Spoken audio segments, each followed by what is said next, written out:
Donkey Kong!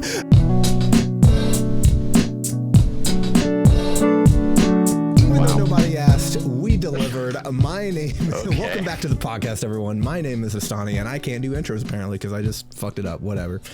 Yeah, I did damage, so that's my bad. I'm Jaxler. And I'm Coley. And no one is ever going to know the damage that Jaxler has done, but we will know the damage that Cosmic has done. Cosmic is not on this episode, guys. He's taking some PTO, except he's not taking PTO because it's not paid, so he's really just taking TO, not to be confused with tournament organizer. He's not a tournament organizer. Well, he might be, but he is not here because he's a bitch. So, with that being said, we have a special episode. It's not a special episode. We're talking about the Nintendo Direct. We're talking about both of them actually, since the one like the March 27th one landed on a Thursday. We record on Tuesdays. This one happened on April 2nd. We're recording it on April 2nd. Pray for me. I'll get it out on time. Yay! We've got some big announcements. The Switch 2, most notably, is launched. We have some Donkey Kong, and then we have Metroid Prime as well out. So we have a couple big name games. And I now I'm gonna shut up forever because I know that Cole just wants to launch. So I'm gonna do what I do best, and this is not what I do best actually. What I do best is not shutting the fuck up. I'm gonna do what I do worse. And shut the fuck up and like. He's trying to diversify everybody. Yeah, I'm trying to hit the diversity quota on this podcast. That's why I'm here. You know. Right. Yeah. Right. Well. Right. All right. Let me just preface by saying this right now is that I've not been excited for anything. Let me just preface. Reggie's eating some spaghetti. Dude. I love it. Donkey Kong has done it again. Reggie's eating spaghetti tonight. Be a big spaghetti did it tonight. Spaghetti meatball. But I don't think I've been excited for anything Nintendo since ever? 2019. I think it's been 5 years or 6 years or whatever since I've been excited for something for Nintendo. And today changed that day. Now, to just go in chronological, I didn't even hear what you said. He said when the original Switch came out. That was the last time you were excited. Was the last console release. I mean, yeah. Just going in chronological order, I just want to say that last week's Nintendo Direct can literally just, if it didn't even exist, I would give a fuck. Like, that's how unimportant the last Direct kind of was. Metroid Prime 4. What are you talking about? They talked about this Direct too. Like they didn't. It's gonna be on both consoles. But they announced Prime 4 at the first Direct, which is why it's important. Did they announce it? Everybody knows that game has existed forever. Bro, they just didn't know it was gonna get made. It's been in the pipeline for like 27 years, but like it's never gonna be fucking here, right? It's like one of those things. Like it's like Silk Song. Yeah. Silk Song's gonna come out, and then it never fucking does. Well, until now. Yeah, I was about to say. But I mean, honestly, today, the Switch 2 Direct was the day that I was waiting for. Like, I still watched the one last week, and there's only like 2 things I care about from that last one, and it was guarantee all the farming sims. No, actually, I don't know what Octopath Traveler did. I know that's not a farming sim, but that game's art style has bled into like every RPG indie game. They're like, I want to make my game look like that. And then it's like, corporate wants you to find the difference between these 2 games. They're literally the same game. Like, it's just so boring to look at Nintendo Directs. Like, anytime it's like an RPG or a farming sim, I sleep. It's not even Dark funny. Souls Vacation, but in the art department versus the gameplay department. Dude, so like last week, Rhythm Heaven, that new game, fire. And Tomodachi Life. Those are the 2 games. I will probably never buy them. And Metroid Prime 4. Really exciting. And Metroid Prime 4. The thing is, I can't speak on Metroid Prime 4 because I've never played any of the Metroid Prime games, so I don't really know what's actually hype about it, other than just I haven't played 2 or 3. I've only played the first one, and the first one was really good. Everyone told me to not play 2 and 3. So that's crazy. Really? I can understand 3, but 2, that's insane. Well, everyone said that 2 is just kind of like Metroid Prime 1, but like slightly worse and like more like this is not the word they use, but like more like scary, like horror-y, like it's more like dark or whatever the fuck. And I just wasn't really interested. I was just like, okay. I mean, if I'm basically playing the same game, I've had enough. At the time, I've had enough of Metroid because I played the first one and I was like, all right, I get it. You know, and if nothing really changes in the second one, then So I'm gonna skip 2 and 3 and go to 4. I actually know how to count. Unlike the TNT crew where they go 1 2 back to 1. I'm actually just going to go 1 4 and it's not 1 2 back to 1. Yeah, dude, you sound like trying to explain my mom Xbox consoles. I was like, oh yeah, they released like the Xbox One, yeah, versus like the 2 3, yeah. Well, okay, Mom, there was the original, then there's the 360, and then there was the one, and she was like, what? And I'm like, oh. Yep. Real. We go from 0 to 360 back to 1. I think the other really big thing for the first Direct was like, oh, we got news on the new Pokemon game. There's a Pokemon game? Gameplay info on that. Yeah, the Legends. Yeah, it's ZA. ZA? Yeah. Hey, we can have that. Yeah, but they had a direct for that game too. They had a Pokemon direct for it, so it wasn't exactly new. But I guess maybe some people heard about it because they don't watch the Pokemon directs. But also, there was more new stuff with that got revealed. They added there's like night mode or like where you can like fight people in the streets. I would never want to live in that city. It sounds like it sounds like Detroit. Like, why the fuck do I want to play a game I already live in, bro?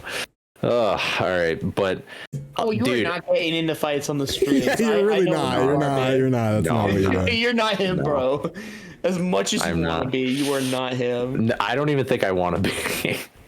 I think bro wants to throw hands secretly. I don't. I really don't. I don't think the last time I threw hands was in 4th grade. And I pushed a kid into a bin of Legos. It was my turn on the Wii at a friend's house, and he didn't make it happen. It literally was my turn. Literally my turn. And he picked up the remote, and I was like, "You are a bitch." And then, well, I didn't say it. You bitch made. And I shoved that Wii remote up his head. No. Oh.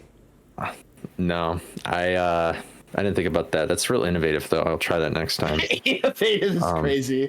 Yeah, but anyway, so last week's Direct is like, okay, whatever.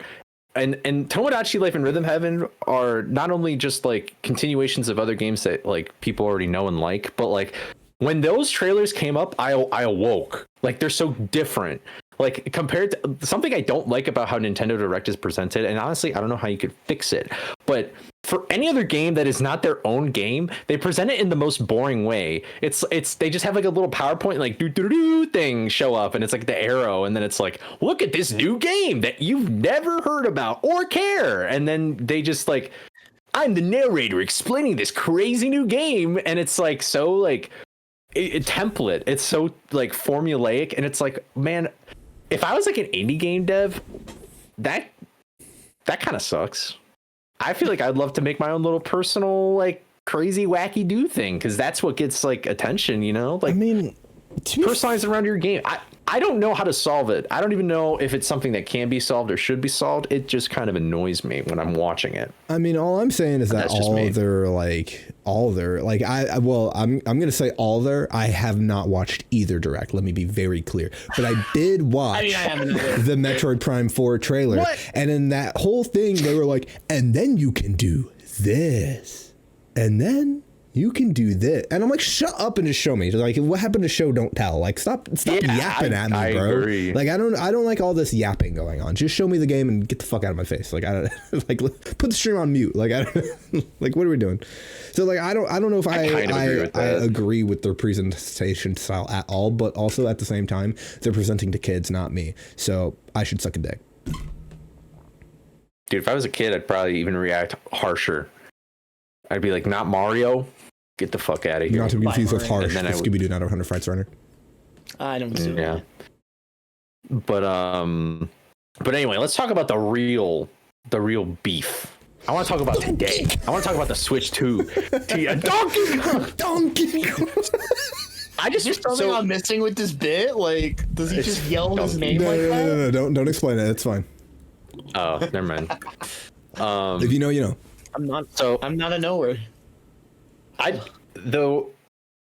Where do I even begin? Let me start from the very beginning. We can start. Well, I don't know what they started the thing with, but we could just start with the console if you want it, and then go to the games, or do you want to do games? Oh, sure. And then that was console? Like the second thing they started with, but that makes more sense. Yeah. So, okay, I just want to. I feel like I need to address this now because everybody has been talking about it. This has been the weirdest direct where during it, I feel like everybody was like, fuck yeah, this new game, these cool games are coming to Switch, all this other stuff. We got all these features on it. The prices, man. The prices.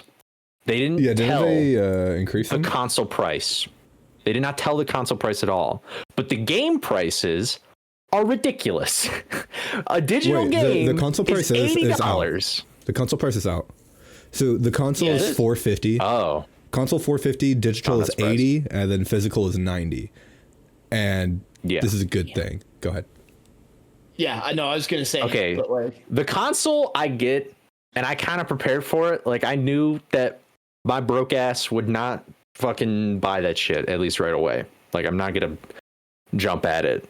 But the games thing, I don't understand why people are so upset about this now. Because here's the thing, is that this is not the first time Nintendo or any video game company has pulled an oopsie on prices that customers don't like. All right? The 3DS is like the most recent example where Nintendo's tried to sell a handheld at the time for like $250 and everybody's like, what? And then nobody bought it. And then they lower the price.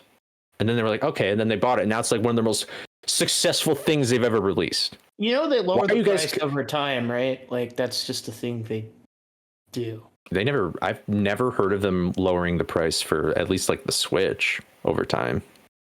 This was like months after they released the 3DS, they changed the price. You can fact check me if you want. I don't care enough to fact check you, but Jax can if he wants. I was just gonna let you spit. I don't the Switch is literally the Switch has never changed price except getting more expensive because it's like the OLED model or something. Like it's a completely different version. Should I wait for the OLED? Oh, you think there's gonna be an OLED? Spoiler alert! I'm buying the Switch 2. It's just it's happening. But I want to buy it. I don't think I can yet. They've already had my money basically. It's already out of my account. I don't know. So I just want to address the money thing before we move on to the actual specs of the console, which are great, by the way. Surprisingly. Like surprisingly great. Is that it's like everybody's like, oh my god, now GTA 6 is going to be $100, and now Nintendo's made the standard price of video games $80. And it's like, okay, well, first of all, the games haven't released yet. So like, you know that they don't do things if you don't buy it. You know that? Like if you don't buy something, tail is always time. How about you? Like, how about you just don't? You realize you can be a little more in control here by actually being economical and like just not purchasing things. I have to buy the new Mario fan. I have to buy the new Mario game. I have to buy Mario Kart. I can't not buy it. What do I do? I know. And it's like, whatever. And then the second thing is that it's like, listen, man, I don't know what the fuck it takes to make a video game. All right. Money. Like it takes, I mean, duh, it takes a lot of money, but it's like, you know, and this isn't me, like, because Nintendo's done some greedy shit in the past, like every company ever. All right. Let's not kid ourselves here. But like, you need to calm down. All right. And realize that it's like, if you think it's outrageous, then we can not buy it. And then they'll be fucking panicking and then they'll lower the price. And I don't know what the effort took to make an open world Mario Kart game. That shit sounds fucking crazy. It looks like it took a lot of work. So maybe the price is justified. We haven't played the game yet, so who knows? Okay, I'm gonna hop in. First of all, what you're saying is never gonna fucking happen. No one's gonna not buy it. Okay, let's be very clear. Consumers do not have a conscience, and they don't know how to vote with their wallets, even though they should, because it's just a staple of capitalism. Who cares? It's just not realistic, right? So the thing is that like physical is 90, digital is 80. That to me specifically is more scummy than just having them be like if they were both 90 or both 80, whatever. Yeah. Like I wouldn't care about the price, but the fact that like, oh, you can get a license for like $80, but if we take it off our store, you can't download it anymore. And so if you didn't download it to your Switch, and we take it off the store, you don't own the game anymore, and you just gave me $80 for a thing. Versus like the physical cartridge, you actually have the thing, right? And so they're kind of like, I don't fuck with that because that incentivizes people to do digital and not physical, and so people are more incentivized to not own what they should own because they're purchasing it. Regardless, though, I think super TLDR my point, because Jax can probably put this more eloquently than I can, considering this is his shit. But like, game prices haven't risen in fucking forever, like ever. Generations. Like, and here's the thing: is that like, this should have been a thing a couple years ago, and I think it is really. This is a overwhelmingly positive thing that Nintendo is stamping and being like, we're raising the prices to 90, right? Because here's the thing is that like, I know that PlayStation and Xbox exist, but let's be real, they are not leaders in the game industry anymore. I don't think. I think the clear leader ever since the Switch has launched has been Nintendo. And I think they've had 6 years of just straight dominance, right? Straight up. Like, because here's the thing is that you either play on PC and have a Switch, or you play on Xbox and have a Switch, or you play on PlayStation and have a Switch, right? The Switch is always included with your package of whatever your other main gaming thing is, right? And games have just needed more money, just flat out. And by giving them more money and by allowing developers to actually make maybe some money off their games rather than just kind of like losing money, which has been what's kind of just happening, that'll allow them to make better games, right? And I think that's like the part that we don't want to look at, because, you know, we're facing the tax, right? We're having to pay more money as the consumer, but at some point, if you pay more money, you will get a better product, right? And it's not going to be right away, obviously. Like, it's going to suck the first couple of years paying $90 for games that definitely aren't not $90 quality, right? But the hope is that eventually it switches to that, and we've just like the price of the game impacts the scope of the game they can make, essentially. Yeah. Anyway, you can I'll dive in a little bit on Jax. Just because I have, you know. But TLDR, it's a good thing for me, and it's obviously a good thing. And if people are upset about it, I think you're fucking stupid. And I have a lot more to say, but I'm gonna cut it there. Yeah. and feel free to hop in if like I say anything and you want to like jump in on it too. That's cool. I don't mind too much, but I think one thing like that speaks to me is like, how the fuck have we not already gotten to this point in the first place? So I feel I'm gonna sound like fucking. Sorry, I have a brain blast, and I know I'm probably gonna take your thunder here, but this also allows indie developers to fucking raise their prices for their fucking games, like they should and deserve to. Anyway, yes. Go ahead. I just had that moment. Sorry. So a crazy initial observation to me is how the fuck we haven't seen AAA devs. And by AAA, I typically mean like, you know, that Microsoft, PlayStation, Nintendo, and then some other big players like Rockstar make GTA, and you know, the big dogs, right? The fact that they've been sticking with like the 60 and like maybe 70 for as long as they have, for what you have to keep in mind is like budgets have been ballooning, especially on the AAA side of the industry. And the AAA side of the industry is also not doing great right now. Like, just generally. Because they overreached and overexpanded on staffing and a whole bunch of other things during the COVID era. They went all in on live service shit, and then that didn't pan out because you can only have so many live service games do well because people only have so much fucking time, right? So it's been interesting because, like, at AAA level, they've been like super afraid of like moving the price tag on like game sales, and like I'm glad to finally see it change. And I think what people also don't understand is, even though they're maybe paying like 80 or 90 up front, they were already probably paying that much anyway at some point down the road. So like Mario Kart's a really good example. It's like, oh yeah, no, I'm paying DLC. 90. bucks for Mario Kart. But if you talk about Mario Kart 8 Deluxe and then the entire double the amount of tracks that got added in as DLC over the course of the game's lifespan, you're talking about more than double like the initial price tag on the game with base game and DLC, right? So to me, when I see people complain about price like that, it's people being short-sighted, right? And I understand that, it might be easier for, people to pay in multiple increments rather than 90 all up front. Get a credit card. I get that. Sorry. Well, I'm just saying you could get a credit card. I'm just saying, and then you can pay it out. Or, some people aren't financially responsible enough to have credit cards, and that's, a whole nother thing. But they're fucking then again, why are you spending money on video games at that point? I mean, if you can't handle a credit card, I don't think you're allowed to buy video games anyway. Yeah. Right. So kind of going on what the Nestani was saying, I think it is a welcome change. I think what ended up happening, especially in AAA, is that instead of companies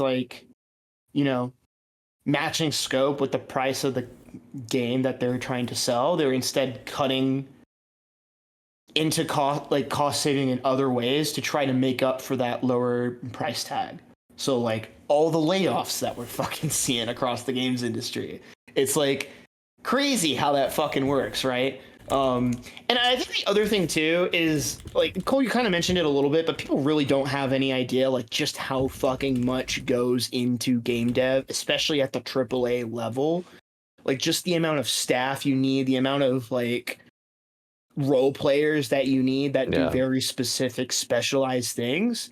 Because if you're making a game with that level of scope, everything has to be at that top level. So you need people who are dedicated to very specific things. You might have people who are dedicated to digital photography, which means just going in game and getting footage and screenshots so that you can promote the game better. You just have to have that in order to. Or even little stuff their specific role is dedicated to only costuming characters. Right? Yeah. Not even drawing the characters, not even drawing the characters themselves or making them, just the literal costume part, right? It's that's their whole thing. You have people who are lighting artists. They don't even, it's not even even level design and building the world is split up into 7 to 8 different things, right? Because when you scale up to that degree, it requires that level of specificity.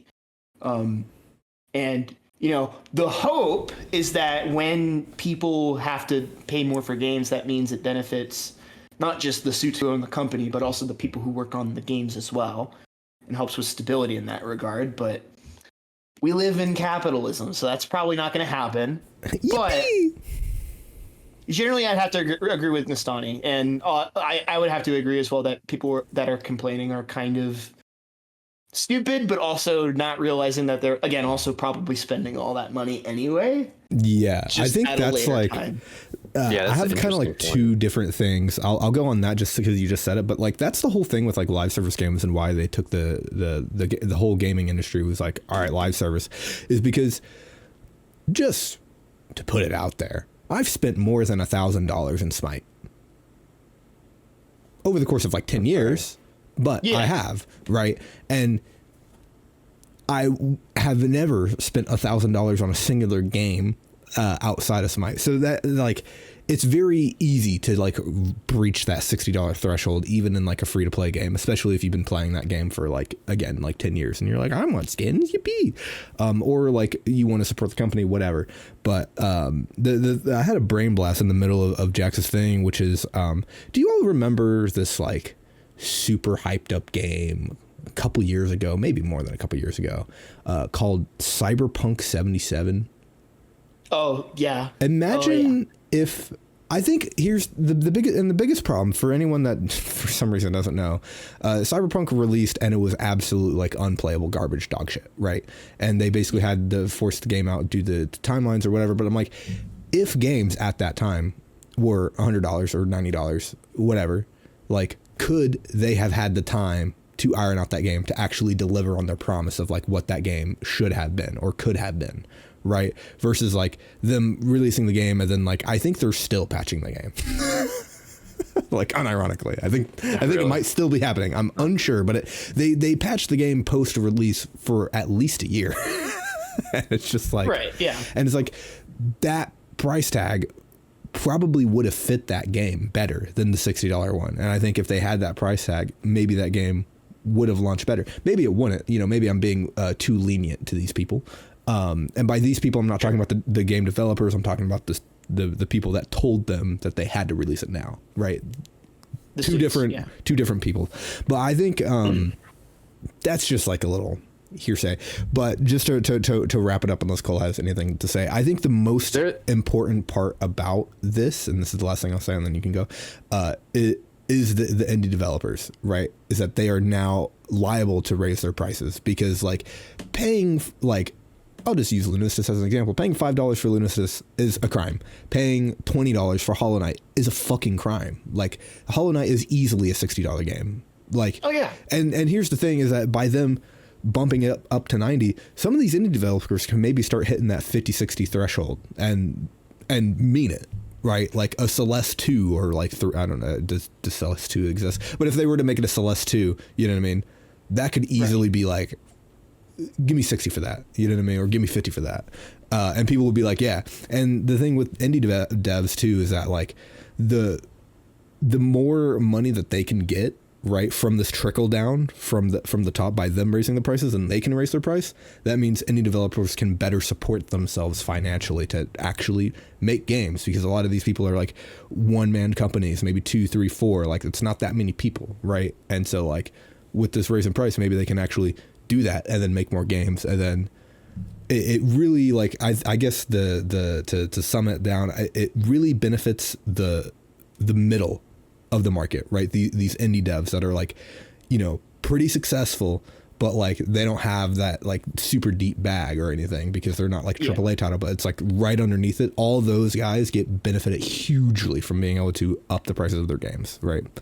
Dude, I before I don't mean to step in too long here, but I just remember too a little bit like before, like probably Cole probably doesn't even remember this because he was like infantile, but damn, like before no, literally, because this was like before the advent of the $60 game. I remember it was like in that 40-45 range for a little, or maybe I might be misremembering and just attributing it to Game Boy Advance stuff that I grew up with, right? But like the cycle repeats itself. You know, history doesn't repeat, but it rhymes, and it's rhyming back and forth here. It's like the exact same. Like people are just like, oh my god, these games are getting too expensive, I'm not going to buy shit. No, people are gonna buy shit. One more thing. I know we're just absolutely reaming Cole right now. We're just phones. This would go Phones. This is all I have to say. Phones. People buy a phone like every 2-3 years. For what reason? Don't know. They're fucking dumb as bricks, right? But they buy, like, phones have risen in price pretty substantially, like in a decently short amount of time. Like I forget, whenever the iPhone something 4, 6, one of those, it was the first $1,000 phone, right? And people were like, whoa, what the fuck, a $1,000 phone? And now it's just like, if you like ever, like the phones are now $1,300, you know what I mean? And this is all in a shorter lifespan than games being $60. All right, anyway, Cole, go. Okay, this is the last thing I'll talk about with in terms of money. And the reason why I actually kind of hesitate to bring this up, because I don't fully understand it, and I also don't know if it's true. But huge if true. I think how the physical games work on Switch is that you don't still technically own the game. You just own a case and a little plastic piece that allows you to download it to your Switch. Now, it could be wrong, because I don't know. Actually, I didn't understand that part of how it works or anything like that. But essentially how it seemed to have functioned, or what I have heard about, is that you enter the game cartridge and then it actually downloads the game, but the game isn't in the cartridge. So that's another reason why people are kind of upset at least that price jump between the physical game and the digital game. I could be wrong though. Because maybe somebody in the comments could talk about it as well. I don't know. You don't actually own the game then in that case. Yeah, which I mean kind of sucks. And I'm actually really glad that there has been like a lot more talk about like physically owning things and stuff again, like people like getting physical copies, but I might be totally wrong with that claim or whatever like that. I've just heard about it, and I remember them talking about it in like the first Switch thing, and they talked about it a little bit in this one, I think, where they're trying to make it so you can like already pick share up digital redeem cards in like physical stores already. Like that's already I think it's like that, yeah. So I don't know, but that's all I had to say about Cash. Okay, Yeah, I have one Reddit post with 23 upvotes that says the majority of Switch games are on the cart. Typically, the few that aren't usually have something on the case saying that an internet download is required, such as Borderlands, BioShock, Doom, Resident Evil Collection, etc. Some, like Borderlands and the Resident Evil collections, will have one game on the cart and the rest will be tied to a download code. So it seems like most are actually stored on the cartridge itself. What I was finding before was people being like, where are the saves stored on the cart? Obviously, the fucking save file is not on the cart. It's obviously on the thing, and people are stupid. Anyway, clogging on my search that I had to change my search and specify it more. But anyway, I think we moving on to the Switch 2, the actual specs. Yeah, let's move on. Yeah. Okay. Yeah, let's talk about the specs. All right, I'm here. I'm great. No, I'm here. I was so hyped when they showed it. This is me, dog. Okay, you gotta let me go. Do it. All right. Here's the thing: is that I said in the last one that we did that if they don't have 1080-60 on the handheld, I was going to kill them with guns. I didn't say that word for word, but I did say 1080-60. Roughly translated. Here's the thing, is that I expected that. I was like, that is a minimum in this day and age, that you have 1080-60 on the handheld. The thing that I did not expect that we got, which is super surprising, is 4K 60 on the fucking dock and 1080 120 on the dock probably. They didn't mention if 120 was on the handheld, but let's be real, it's going to be 1080 120 on the dock most likely, and 4K 60 on the dock. That's just typically how it works. It's fucking insane. Which is insane. And by the way, it's not actually that insane. It's just like For a handheld. It's like finally modern, I think. Here's the thing, is that Nintendo has always been like a generation or two behind ever since the Gamecube. The Gamecube was their last like cutting edge like thing, right? The Wii fucking sucked. Not like actually, but like just like the specs of the Wii sucked in comparison. It's just the same. Yeah, it's the same thing. It sucked in comparison to the 360s and the likes. And then the Wii U obviously blew a toaster against the PS4 and everything else. And then the Switch also blew a fucking gasket against the PS4 and everything else. And so this is like finally where we're like, oh, we actually get like basic specs, right? Because here's the thing, is that from this point, like, they don't need anything more. Like, most people don't even have 4K monitors, right? So they're not even going to be pushing 4K 60, like, outright. I don't even have a 4K monitor. I have a 1440p monitor, which is nice, but like, it's not 4K because I don't got that bread. But the thing is that it can do it, and that means that like this is a more evergreen console, which is the thing that I'm most excited about, is because like I can buy this and I probably won't have to buy another fucking Switch until that thing fucking dies. And like until it dies. I think it also has HDR as well. Yeah, it does, yeah. And the only thing that kind of sucks is that the base model is an LCD and it's not OLED. Womp womp. But like they're gonna charge more for the OLED that's gonna come out next year probably. Let's just be real. And I might buy it. I didn't think about that, but you're probably right. Yeah. Well, they released an OLED. Like they're gonna release an OLED. Yeah. Honestly, but it's more in line with the other handhelds in the market, like the Steam Decks, the Asus Allies, ROGs? The ROG Ally. ROG Ally. There we go. We got there. And it's more in line with those. Obviously, those are still like spec'd a little bit better, if I'm not mistaken. I'm unsure about their specs. They're probably a little bit better, like spec-wise. But here's the thing, is that a lot of Steam games are already on the Switch, especially the popular ones. So it's like, if you buy like a Steam Deck, you get all of Steam, but then you lose all of Nintendo's exclusives, versus if you just buy the Switch, then you get the Nintendo exclusives plus most of the Steam games that you probably want to play, and not most of the trash that you don't want to play. And here's the other thing is like, if we're talking specifically about the Steam games that you'd be able to play on a Steam Deck that wouldn't be able to be played on Switch, like a lot of times they are not like built with the expectation to be played on deck. Yeah. Right. Yeah. Especially older stuff. So, well, not necessarily older stuff, but like, point games, right? So yeah. Like even then, like in that niche, like the return is not as great as you would think it is as a benefit. Yeah. And I think just a quick another tidbit about it too is that like almost assuredly, also just like assuredly the reason why we're able to push this is because they finally put a fucking cooling system on it.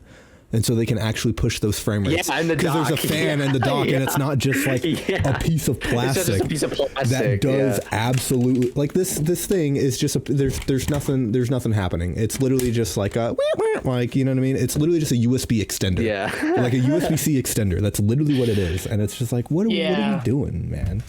I'm also excited that it's like more like rounded. I appreciate that. Yeah. And bigger. Yeah.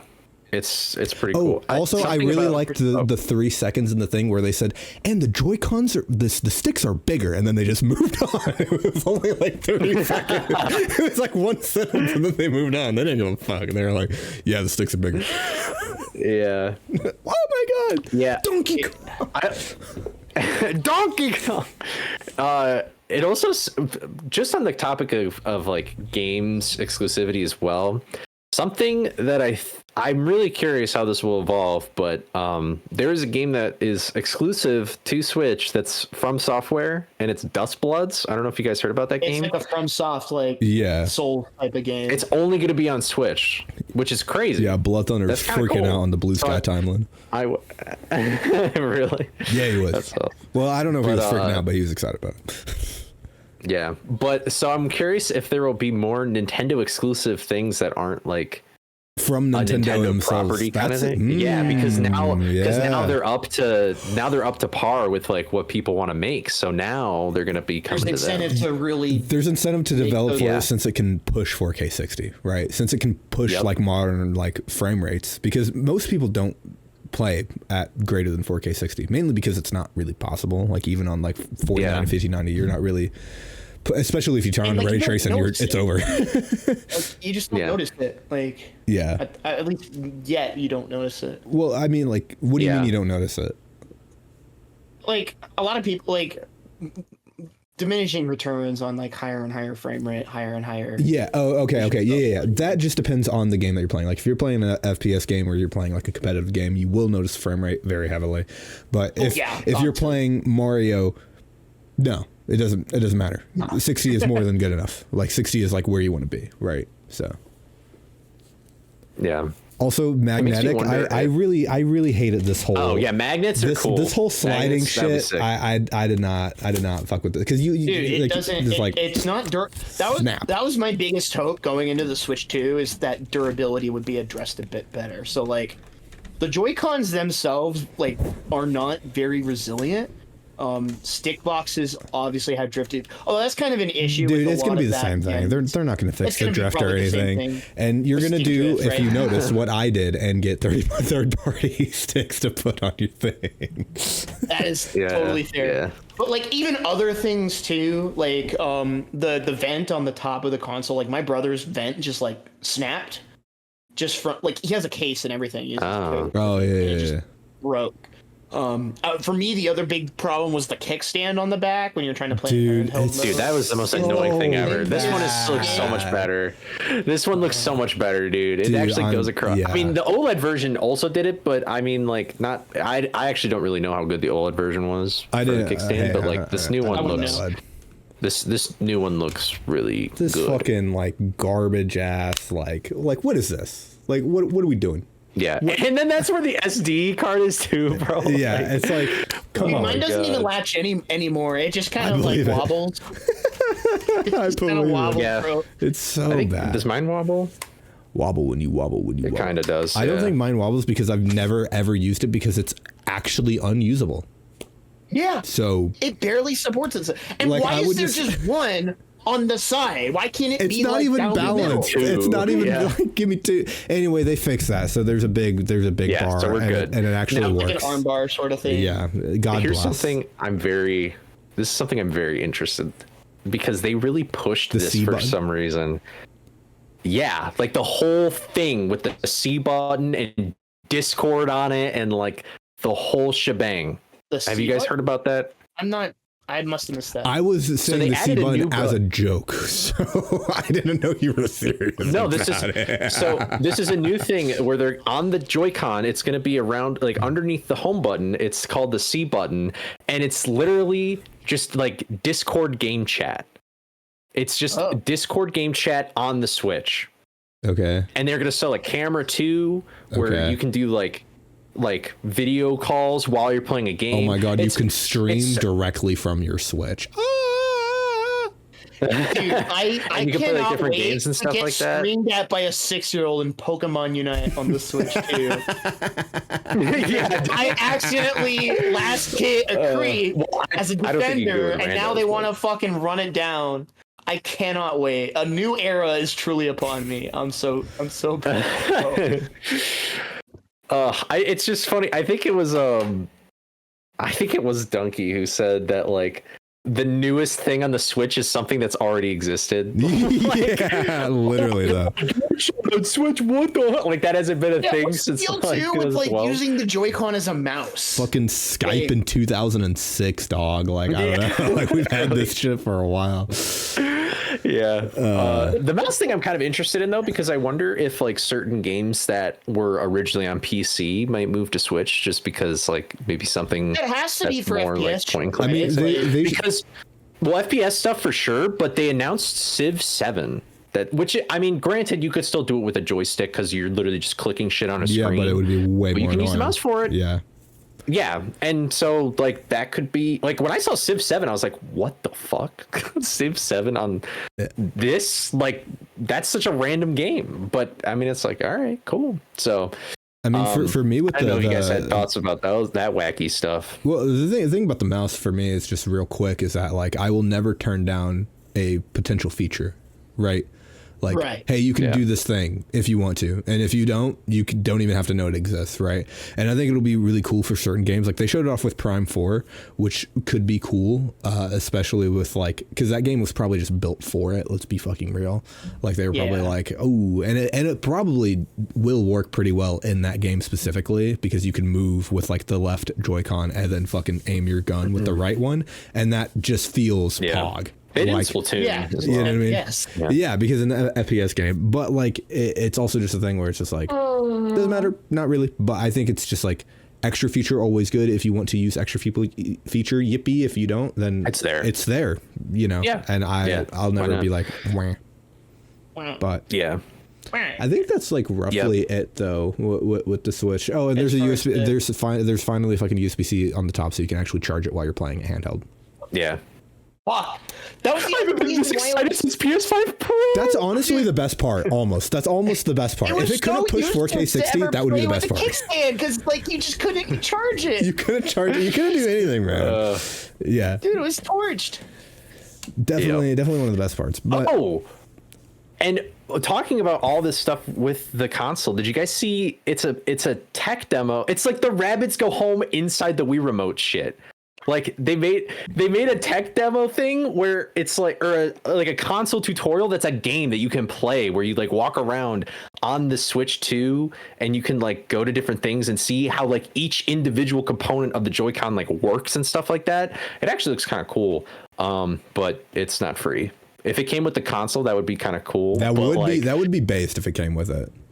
Yeah, if it came with the console, that'd be really cool. But I think you have to pay for it, which I don't know how much it is. So whatever. And you can only bundle Mario Kart. I was immediately, I was like, "This is rabbits, dude. This is like when you're inside the remote and they go blah, blah, blah, blah, and you're like bouncing them around. Like that's this. It's so cool. I think that's true. I really wonder how like things like that. I wonder if there'll be any kids who like happen to just get that one day and then they just become fascinated with like hardware for like video games and stuff like that, and then it leads them on a whole tangent to learn and have fun and explore and stuff like that. I hope so. That'd be really cool. I thought that was a neat little thing. No, I'm just kidding. How to be lame. How to be lame. How to ruin your life. Care about things. Yeah. Okay. Yeah. Well, we have like launches- 2 more things that we can pivot to here. Okay. And we can choose whichever order. If we want to end positive or negative, we can do either or. But the last 2 things we need to talk about are the games that we're excited about and okay. the GameCube shit. So, which one do you all want to start with? Let's do GameCube shit. All right, here's the thing. Let's do this okay, you know what, Jax, go ahead, Chibi Robo, go ahead, and then I will completely annihilate everything. Yeah, so on the Switch 1, on the OG Switch, they had this, the online shit where you could, instead of having like the Wii Virtual Console that was like awesome and cool, goated, where you could just like download the game and pay for it, and boom, you had it. They have a fucking subscription service thing to play all their old shit, like your N64 games, your Super Nintendos, your Game Boy Advance shit. And some of that's cool because it allows for like the online functionality, so you can play Kirby and the Amazing Mirror with friends, you can play some of the old Mario Karts with friends, I guess, but like, yeah, it's a subscription thing, and again, you don't own the game. So with Switch 2, they announced that GameCube games are going to be added to this roster of things that you can subscribe for. Chibi Robo is on there, which great, because people actually get to play the game and not have to shell out like $160 for a loose copy. But it's a subscription thing, so it's like, that's always really rough for especially the speedrunning community, because it's like sometimes those Nintendo Switch Online versions are the fastest or introduce some cool stuff as a result. And, if and when Nintendo kicks down the service one day, that's just going to become lost media. And that's really shitty. So it's like, yay, something for Chibi Robo, the game that I care about probably more than most people on this planet.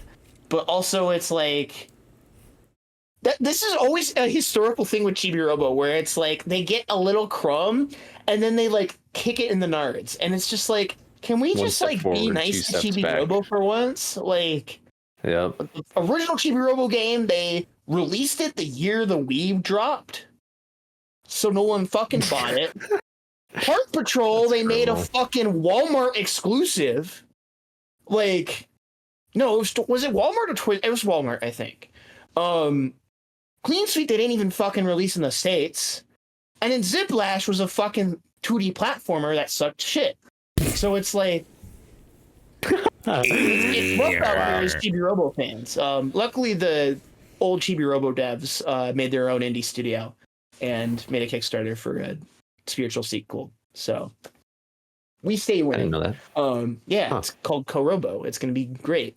But yeah, no, it just like I'm sure Nestani has some more pointed. I was leaning back in his chair, like ready. But it's rough. It's the opposite of good, I would say. But it is better than nothing. But it's like pain. That's the way I would describe it. But okay, I'm just gonna start this with a single sentence. As with Nintendo Switch Online's other classic libraries, games will be added periodically and are subject to change.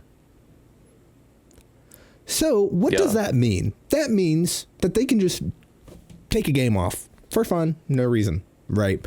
And which, in a way, kind of fine, because guess what? You can't buy the game. All right, here's my biggest thing, is that they're putting in all this effort to make these games playable on the Switch. Now, how much effort is that? Probably not that much, to be perfectly honest. But like, there's probably just a dolphin fork. Yeah, they're probably literally just using fucking dolphin. They're probably literally just using dolphin and putting on. Anyway, we don't even get into that part. But like, my thing is, I saw this and I got so excited because the second game they listed is Fire Emblem Path of Radiance. Now, for people that don't know, Fire Emblem or Path of Radiance is the GameCube game with Ike in it. Ike from Smash, that guy. Yep. Yeah. He had a game and there is not a single copy of this game, the original GameCube game, that you can get for less than $200. Yeah, on eBay. It's crazy. If you have to spend $200, right? And I was just like, holy shit, you can buy the game again. And then I fucking read just a little bit lower that, well, actually I didn't read a little bit lower. I read like something, and then I was just like, wait, it only says subscription. Like if you have the subscription, you can play these games. And then I went on the interwebs and went to Reddit and Twitter, and then I was like, all right, yo, can I buy these? And then it was like, no. And this is where my problem lies, right? Is that like, all right, is it a good thing that they are allowing this? Yes. Like having any sort of game preservation is good. But what I will say is that like they're doing the thing where, I don't know if you all heard about this, but I think it's Amazon, their bookstore with their Kindle. They are no longer allowing you to like download like books or whatever.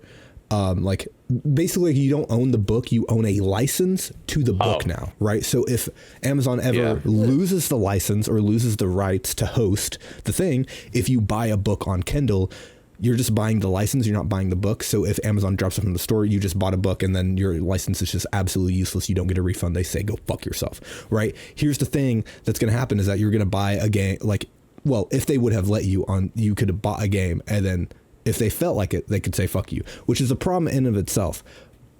And so you can kind of go either way on that.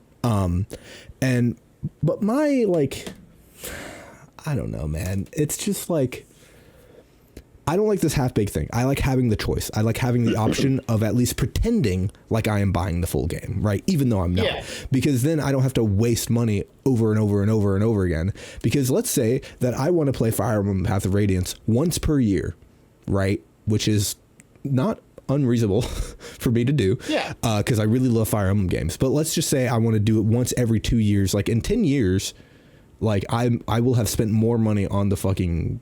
on buying the online subscription pass than I will have than just getting the game. If I just bought the game the first time on the thing, right? Yeah. Yeah. And my whole thing is that like Nintendo has this history of being very aggressive against piracy, right? Like most companies. But like, here's the thing, guys, is that if buying is not owning, pirating is not stealing. And that's all I have to say. And that's why. Oh, damn. Put that in a yearbook, bro. That's my senior quote right there. I can't take credit for that. That's Lions Tech Tips. But like, it's so true. It's my favorite quote. It's my favorite quote. It's just like, and so I'm just like, don't be shocked when people pirate it. But what I am excited for is I'm excited for the people that are going to buy the pass, download Path of Radiance, and then pirate it, and then I can get it from them, and then I can just have a Path of Radiance Switch port on my shit. And that's going to be dope. And I would never do such a thing like that because I would never pirate. In this hypothetical world, I'm an upstanding citizen here for the viewer. I just can't wait for the freaking initial wave of exploits that get found for the Switch 2 so people can jailbreak their shit, because that's exactly what happened with the Switch 1. I forgot about that. That's a good point. The Switch 1 is still like pretty hard to like do it on, but like I still haven't done it. But yeah, either way, that's all I have to say. I just think it's a pile of horseshit, and I think that like if they digitally release it, they should at least be like, all right, here you can buy the digital copy, and then as long as you have it downloaded, you can have it forever, right? At least that option would be good. But like, I don't really fuck with this anyway. Game time, because that topic isn't too. Oh, you have something to say? Sorry, I just assumed that no one was interested in this side of the topic. No. Well, so actually, I'll just make it only one because I was just gonna fuck around and be like, oh, Scooby-Doo never friends. But the thing that I'm curious about, because you both are into like watching Melee and stuff, do you think A, Melee will get on this thing, and B, do you think it will have some kind of impact if it does? No and no. Well, okay, actually, maybe and no. Maybe and then no. If it were to be ported, it wouldn't matter. They would still play on OG hardware. Okay. I was just curious if there would be some inclination to switch or something like that. No. No pun intended. No. But okay. I don't foresee that ever happening. They would sooner reprint the game on like new GameCube discs with the original ISO than use the Switch copy. I'll just be for real. That is something that they would. Yeah, I mean, like in 40 years when like the CDs are dying that the games are on, they're gonna do that instead, right? Like the same thing happened with Smash 64 on Wii Virtual Console, where it's just like the input delay was pretty bad, so it's kind of hard to guarantee. Yeah, and like and everything like won't be the same. Like the most egregious is Super Mario 64, right? OG hardware, perfect. You play it on anything else, like the DS version is notoriously not even the same game. Like, you know, it's the DS version is fire. Let's just be very clear. Well, yeah, but in terms of like the original speedrun, it's absolute dog shit, and it's not viable at all, right? And in a way, like you could. Like a lot of Melee is kind of like linked to speedrunning, where like they're playing it on original hardware on original like discs, right? And like they do have like all their shit that they put on at like UCF and you know the controllers and whatever, but like they're still playing on the base game for the most part. Or like a slippy repackage thing of the game, right? But they still has the same inputs and whatever. There's a lot more like finer details that Jackson knows what I'm talking about, and people just anyone that knows Melee just know that I'm leaving a lot of stuff out. But like, yes, it's complicated. Yes, there's a lot, but yeah. Anyway, game time. Donkey Kong. Oh, dude. I'm excited for Metro Prime 4 and Donkey Kong. Like, I know I'm memeing about Donkey Kong, but like it's really like Prime 4 for me and Donkey Kong. And I think it's just Prime 4 and Donkey Kong. I don't think I care about anything else, to be honest. I think that's it. I would be interested in the Bloodborne game. Not the Bloodborne game. The FromSoft? It's called the Dusk Bloods. Yeah, that's the FromSoft is the developer. Yeah. Okay, I would be interested in that game if I liked games that are intentionally difficult for no reason. Then maybe I would like that, but I don't like those games. So I don't like artificial difficulty. But that game will be good. Oh, and I guess Silksong, even though I still haven't played the original Hollow Knight, even though I own it on 3 different stores. What? Wait, 4 different stores. Why? Why haven't you played it? Well, I bought it on Hollow Knight. I bought it on Steam to play it, and then I never did. And then I think it was either free or I bought it on Epic Games, didn't play it. And then I got it for free on GOG Galaxy, didn't play it. And then my sister bought it on the Switch, didn't play that one either. So I have 4 different copies of the game. I've never played it. I've never even booted it up. That's actually very crazy. I've been meaning to play it for the past 10 years. It is like your most accessible game practically right now. I've been meaning to play it for the last 10 years. All right. I don't know what you want from me. Wow, dude. That's tough. Nothing I can do about it. And they glossed over it in the direct too. Like everybody was like, wait, what? Well, I mean, it's an indie game. They're not going to give it a light of day. Like, but still, like, super, super cool. And I'm very excited for it. Even though, again, I've never played Hollow Knight, but I know Hollow Knight's good. And so Silksong's going to be good. Do you have anything, Jax? Yeah, I think the big the big number one thing that Cyberpunk is going to come to it, which is funny. Yeah, that's right. I forgot that's getting ported. I think probably the reason the Switch 2 will do well financially, period, is because they're making a new Mario Kart to go with it. Yeah, it's baby. like an open world Mario Kart, which is insane to think about. But that shit. Oh my god, with that idea. That is my top thing, bro. I 100%. Here's something that I always worry about a little bit when they finally go for that open world bit. And I kind of felt this way with the Zelda series a little bit for a while now. It's like, where do you go after that? Right? Because, like, here's the Kingdom. They just did Breath of the Wild, but again, and then made it Roblox, right? So it's like... Yeah, I guess if you wanted to word it like that, you could. That was the most uncharitable way I could have mentioned that was bangers. Like, it's like, where do you go from there, right? So obviously I'm like thinking way far into the future because that's just how my brain works, but I don't know. It seems like it'll be really interesting though. It's Mario Kart, so it'll probably be really damn good because fucking Mario. It's kind of hard to fuck up Mario Kart, I feel like. Yeah, it's a very simple premise, I feel like, for the most part. Like, as long as you have the basic fundamentals there, yeah, you're pretty much good to go. Oh, but wow. That might be a tornado siren. Anyway, let's keep going. Dude, it's been storming here. Anyway, back to the Nintendo.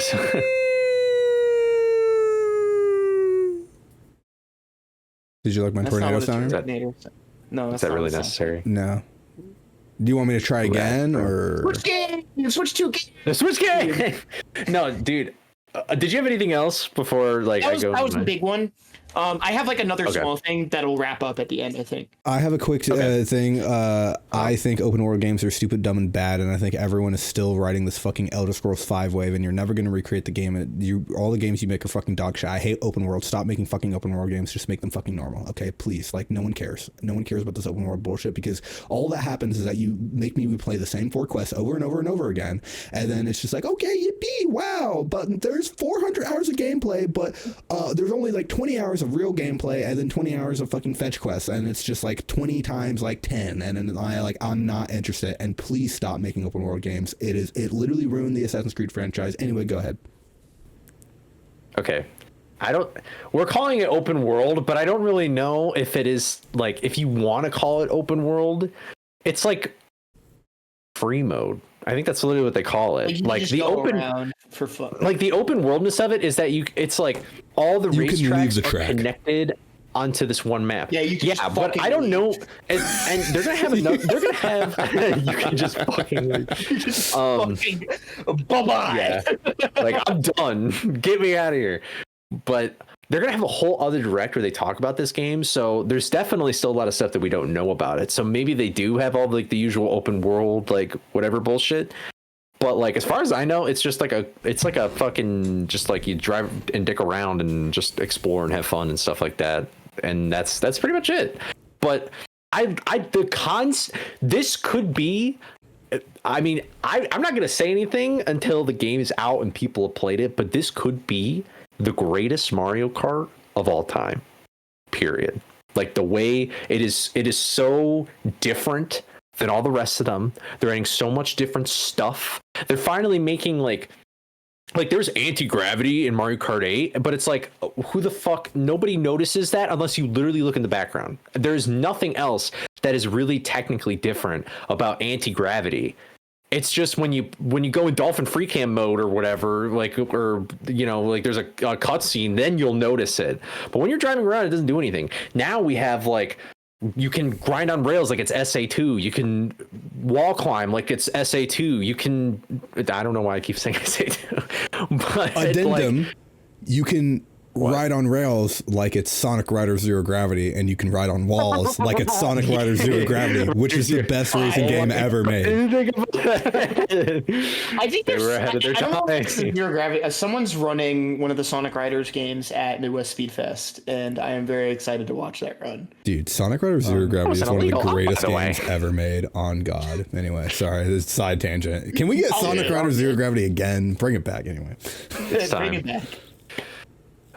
But yeah, dude, and then they put knockout mode in the game, which is like literally knockout mode, where this is literally like some CTGP Mario Kart Wii mod shit, where like you race, and throughout the race, if you land in a certain place, you get booted out. So like, there's going to be 24 people at the start, but then at the end of the first race, if you're like 20 and below, I'm just using it as a random number, then you're out. And then the next race, it's like 16 and up, and then you're out. And then it keeps going up and up and up until there's like 2 or 3 people left, and then you win. And I'm excited about that. It's going to be so cool. I can't believe that's like an actual real fucking Mario Kart game. That is crazy. I would match your energy here, but I really don't give a fuck about Mario Kart. But you can keep going, yeah. You got it. Okay. I think the other thing that I am kind of excited about is Hogwarts Legacy. I am kind of excited about that, but it's like whatever. He's not excited about that. Comment section. He's not excited about it. He hates Hogwarts Legacy. He hates J.K. Rowling. He hates Harry Potter. He hates it all. He actually wants to burn it in a fire and beat it with 32 bats. Okay, let's be very clear. Not to be confused with a bat like the animal, like the bat like the weapon. I guess it's not a weapon. It's like a sports thing. Okay. Anyway, so the other, I'm actually quite excited. I've never played it. Elden Ring. That's going to be on the Switch. That was a really big shock for me that Elden Ring is on the Switch. I was like, that is sick. You could play Elden Switch on the fucking go, bro. Yeah. Elden Ring. That is like the Switch like is wild. That and Cyberpunk, and then FromSoft making an exclusive game for the Switch. Like those are like the three. That's like the big three. That's like crazy. Yeah. At least to me. I mean, and I guess Mario Kart, but like in terms of like the actual Switch 2, those are the three things that are like holy shit. Like this console's real. Yeah. You know what I mean? Like they're trying to be competitive. Like they haven't tried to be competitive, and because I mean they haven't really had to because their games are just so good. But like this is the first time that their like hardware is competing. Anyway, we don't need to go back to hardware. And then other than those games, another game that I'm really excited for is Kirby Air Riders. Oh yeah, that's gonna be fun. Yeah. That is like some random ass fucking game from the GameCube that I've only played once, but I loved it. And it's really funny because like when I first played that game, I played Brawl at first because it's fucking made by Sakurai. So he like reused a bunch of assets to make Brawl, and I was like, that looks like Brawl. Like this texture, I think is from Brawl. That font is from Brawl. Or was it Melee? I thought it was Brawl. Yeah. Oh, okay. But this is really exciting. And I think the thing that's really exciting about this, just personally for me, is that Sakurai has a channel where he literally, it's an incredible resource, but also just the way that he made it was crazy. He had like this few month-long vacation, and he recorded every single video on the channel, and then he uploaded it like every week for like a year. But then there was like a period of time where he was making all these videos on the channel, and he was making this game, but when he talked about the game that he was making in the video, he was like, oh, it's secret. And then today he was like, this is what I was talking about on this YouTube channel, and everybody was like, oh my god, it's so crazy. Oh my god, he's like stupid. It's kind of cool to have that thing where he's talking about making games while he was making this game. So like a super Sakurai nerd could like watch his advice in these videos. Yeah. And then see like him actually make it in the game with like the strings on the wall and all that. Yeah. Can we talk about that? Yeah. But, and then obviously the final thing is fucking Donkey Kong, dude. Donkey Kong. Okay. So what is this Donkey Kong bit? Like, it's fine. Just don't worry about it.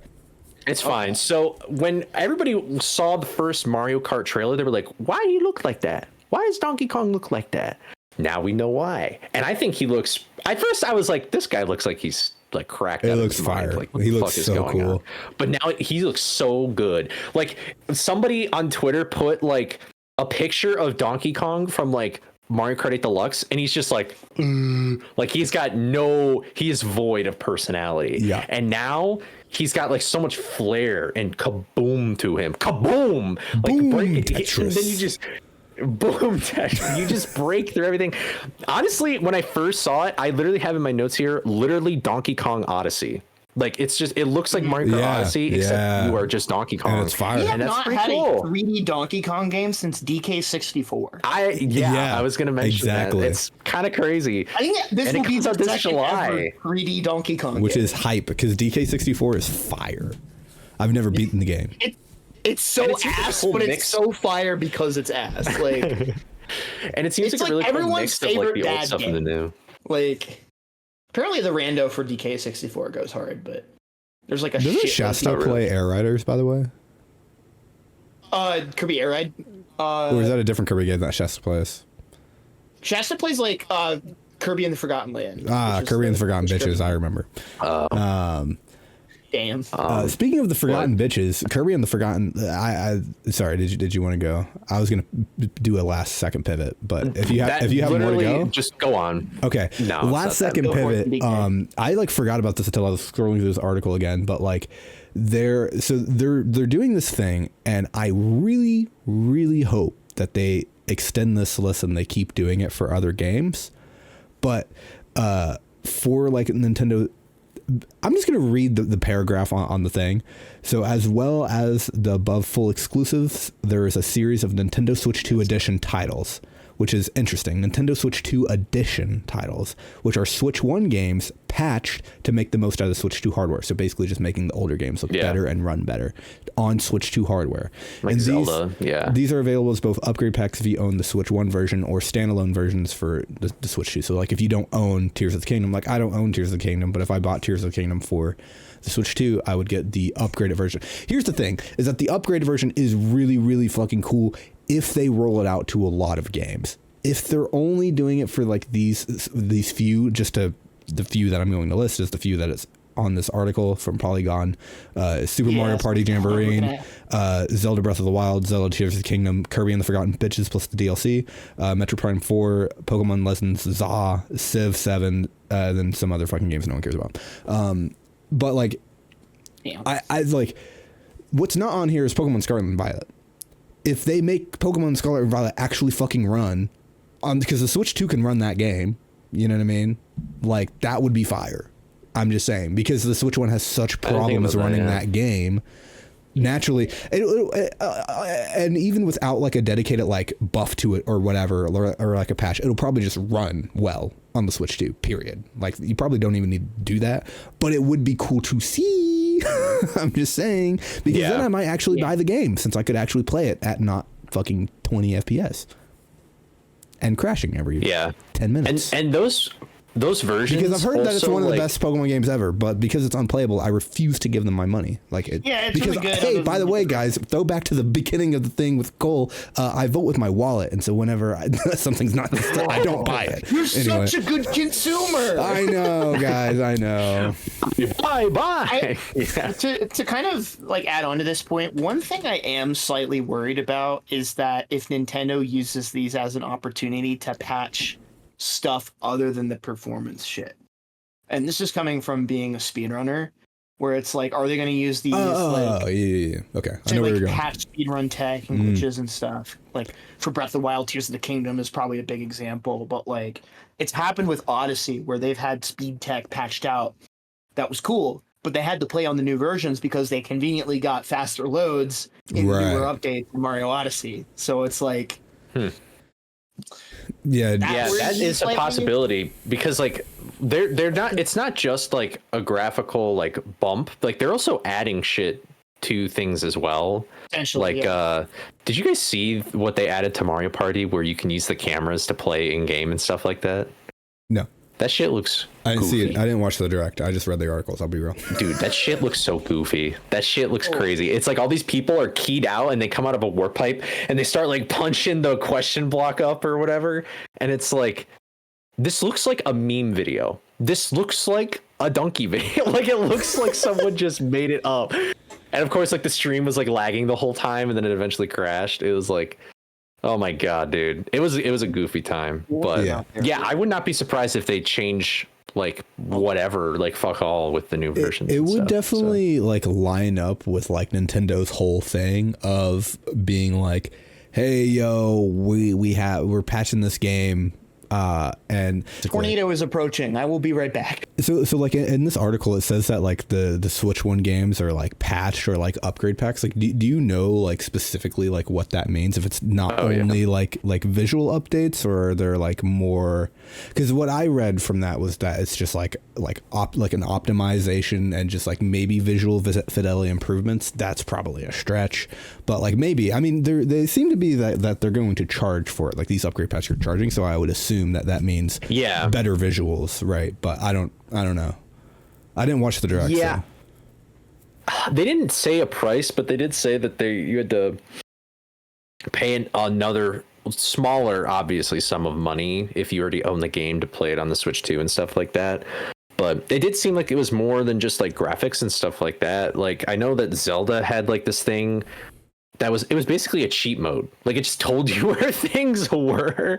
and like there's a whole bunch of new like Mario Party stuff, and so there's other like things like that. But like, dude, that's actually like kind of otherwise we don't have common. enough info. In KOTOR, if you press the left stick like 2 or 3 times, it pops up like a whole cheat menu, and you can spawn in like whatever item you want, whatever feats you want, skills, like anything. It's kind of funny. Really? I was just like, oh, cool. Wait, that's actually crazy. It's actually like really fun because that means you can actually buy like some of the equipment that you like would never get to buy otherwise in the game because there's not enough credits for you to get all the stuff. Oh. So it's fun to like kit yourself out and be like, I'm rich. Yeah, so yeah, that'd be cool. Yeah, but yeah, I don't know. I'm curious. Yeah, I wonder if this might just be like a one and done kind of thing with just some games that they want also on there, or if they will like. I'm curious, like if they do something Animal Crossing because I'm really into that. Like if they're gonna do something else with that, but I guess only time will tell. So yeah, I think like honestly, I don't know if like Animal Crossing would be like. I mean, it's a huge game, so like sure, but like I think like for games that could benefit from like better like literal better like more frames, better fidelity, like those games like Mario Odyssey. Like Mario Odyssey is on this list. Like if they're going to do more, I would be like looking into things like Mario Odyssey or I'm quickly running out of Switch games. In my head, but like and then Pokemon like Scarlet and Violet, we already talked about Pokemon Scarlet and Violet, but like Pokemon's Legends Arceus as well, like they can make that game not look like a pile of shit. I mean that does, and like it's all covered in fog. Yeah, just don't look in the distance. Just don't look in the distance. But like all that, like I really hope that is something that they keep continuing to do is going back and like patching these older games, and even like Animal Crossing, making Animal Crossing look like 10% better would be cool. Like, and people will be willing to give them like $20 because I assume the upgrade packs are going to be $20. They're not going to be 10. They're going to be 20. Like maybe 30 if they're fucking scamming you, but it's probably going to be 20. I think that would be my bet. I don't think there's pricing on any of those though.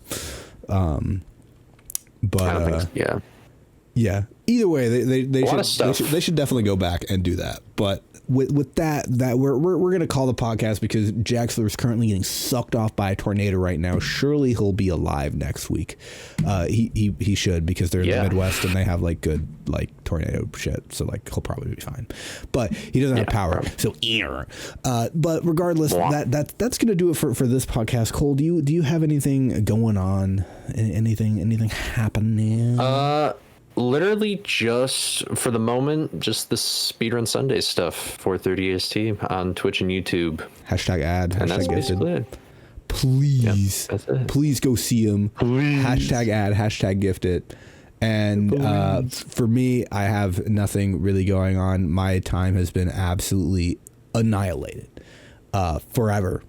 Some may say, and by that, it's just like I just don't have time to stream. But I will be back T-1.5 months because this summer I'm really going to try to get a 70-star run done. That's like my goal for this summer besides like another project that I'm going to work on. But like that's going to be like one of my goals is to actually it's going to do a 70-star run or learn a new game that